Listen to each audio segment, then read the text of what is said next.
सीधा सवाल ये है, कम मतदान कुछ कह रहा है क्या?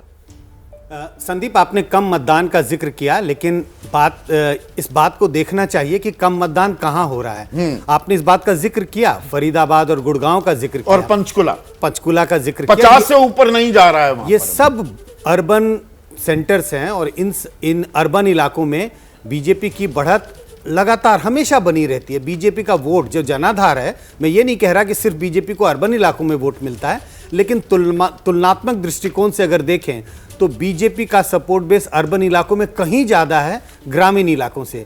तो अगर अर्बन इलाकों में वोट टर्नआउट बहुत कम हो रहा है, आपने जिक्र किया लगभग 50 से भी कम है, और एवरेज टर्नआउट 60-65 के करीब जा रहा है, सीधा सीधा लगता है, संकेत तो बहुत साफ है, बीजेपी को नुकसान हो। मतलब 24 के लोकसभा चुनाव में जो हमने देखा, बीजेपी का कार्यकर्ता बाहर नहीं निकलता दिखा बहुत सारे इलाकों में। और यहां भी देखिए 1.5 महीना हो गया हमें आकलन करते हुए, पहले दिन से हमने एक बात को मेंटेन किया है कि भाई हरियाणा में जो बड़ी ट्रेंड दिख रही है संजय, और ये हमने कई बार अंडरलाइन किया कि आम जनता कांग्रेस को जिताती दिख रही है और कार्यकर्ता बीजेपी को हराता दिख रहा है। देखिए, दो बड़े ट्रेंड क्या दिख रहे थे। पहला कि ये बाइपोलर चुनाव है, एग्जिट पोल के सारे अनुमान, 3-4 एग्जिट पोल का आपने जिक्र किया, सारे अनुमान उसी ओर संकेत दे रहे हैं कि ये बाइपोलर चुनाव था।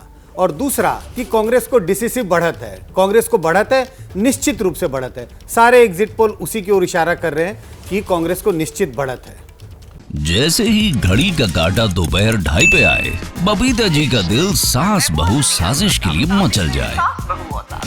और ये है इनकी बहू, पूरे दिन ऑफिस की टेंशन हो जाए गॉन जब ये करें अपना फेवरेट शो फ्री टाइम पे ऑन। इनकी तरह आप भी देखें अपना फेवरेट शो अपने टाइम पर और डाउनलोड कीजिए एबीपी लाइव ऐप अपने स्मार्ट टीवी पर।